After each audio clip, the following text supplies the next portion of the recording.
पत्रकार मित्र, वृत्तवाहिन्या आणि प्रिंट मीडियाचे सगळे पत्रकार बंधू आणि भगिनींनो, नागपूर अधिवेशनाचा आजचा तिसरा दिवस आहे. चौथा दिवस. एक दिवस तर शोक प्रस्तावामुळे चालूच शकलं नाही अधिवेशन.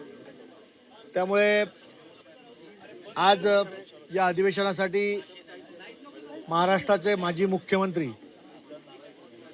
आणि शिवसेना पक्षाचे सर्वेसर्वा नेते, पक्षप्रमुख उद्धवजी ठाकरे साहेब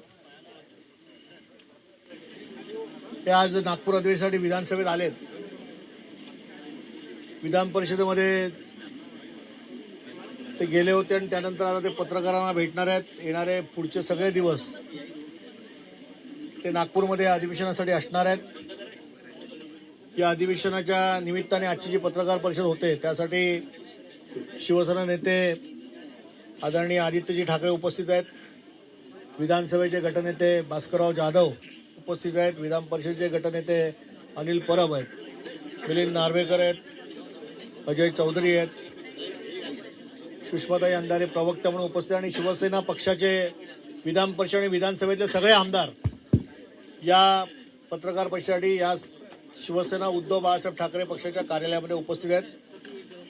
मी सर्वप्रथम माननीय पक्षप्रमुख आणि महाराष्ट्राचे लाडके माजी मुख्यमंत्री उद्धवजी ठाकरे साहेबांना आपल्या सगळ्यांना संबोधित करण्याची विनंती करतो. आणि त्यानंतर आपले जे काही प्रश्न असतील तर आपण बोला.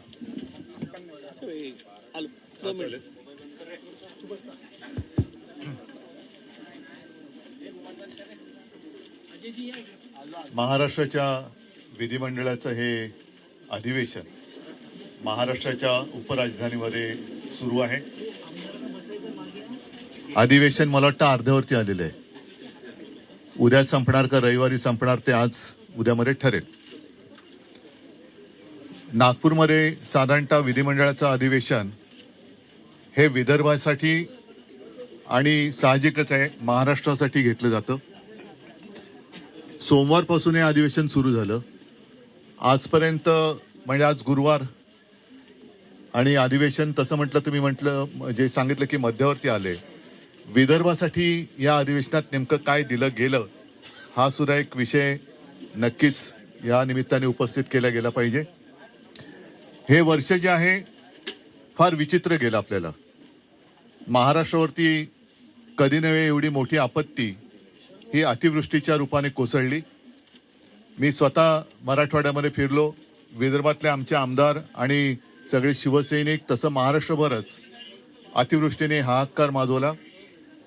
शेतकऱ्यांची घरं दारं, विद्यार्थ्यांची पुस्तकं आणि विशेष म्हणजे पिकं तर सोडून गेलीच, पण अनेक ठिकाणी माझ्यासोबत आपण देखील होतात, शेतजमीनच वाहून गेलेली आहे. आणि मग त्याच्यानंतर मुख्यमंत्र्यांनी एक भलं मोठं पॅकेज असा एक गोंडस शब्द देऊन एक रक्कम घोषित केली.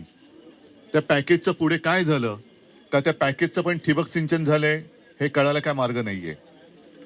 एकूणच या अधिवेशनाच्या निमित्ताने कारण काय असतं की एक पद्धत आहे. पहिला अर्थसंकल्प येतो, मग मागण्या पुरवण्या मागण्या, मग त्याच्यात आणखीनच्या मागण्या, 75,000 कोटीच्या मागण्या कुठून आणणार, कोणाला देणार, राज्यावरती 9 लाख कोटींचं कर्ज आहे. या सगळ्या गोष्टी आपण बघतो आहोत.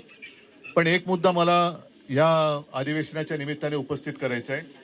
तो म्हणजे गेल्या महिन्याच्या अखेरीस देशाचे जे मंत्री आहेत, कृषी मंत्री शिवराज सिंग चौहान, त्यांनी सांगितलं की महाराष्ट्राकडून आपत्तीग्रस्तांच्या मदतीसाठी कोणताही प्रस्ताव अद्याप आलेला नाही.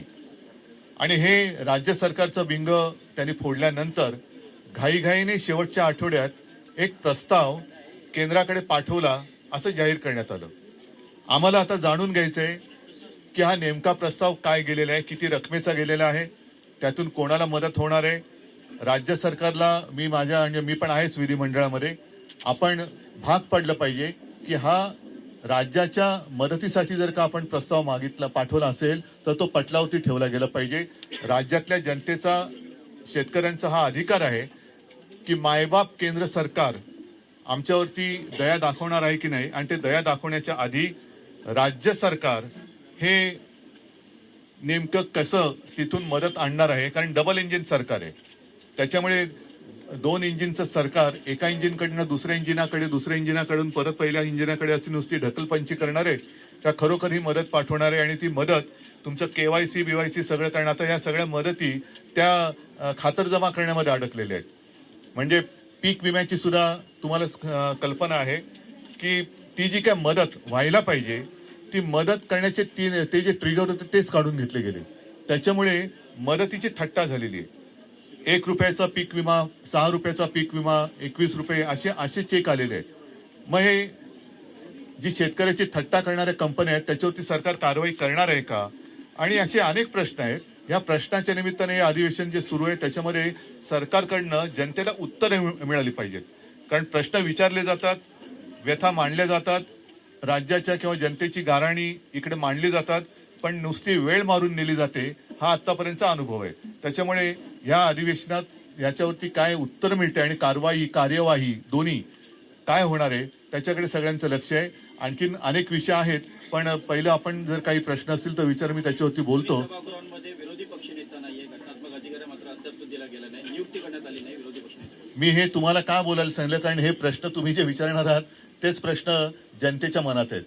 मी अधिवेशनाला येण्याच्या आधी सुद्धा एक 8-10 दिवसापूर्वी असं म्हटलं होतं की गेल्या वर्षीच किंवा पहिल्या अधिवेशनातच मला असं वाटतं, हो ना भास्करराव, आम्ही विरोधी पक्षनेते पदावरती दावा सांगितलेला आहे. त्याच्यासाठी भास्कररावांचं नाव देखील दिलेलं आहे आणि अजून अद्याप काही उत्तर मिळालेलं नाहीये. त्याच्याबद्दल तो खरंच नियम आहे की नाही हे सुद्धा कागदावरती कळू शकेल. पण नियम असला काय आणि नसला काय, जर नियम असला तरी आणि नसला तरी उपमुख्यमंत्री पद हे संविधानिक नसलेलं पद हे एक नव्हे तर 2-2 जे सरकार निर्माण करू शकतं ते विरोधी पक्षनेते पद द्यायला घाबरतंय का, हा एक मोठा विषय. म्हणजे कोणाला तुम्ही घाबरताय?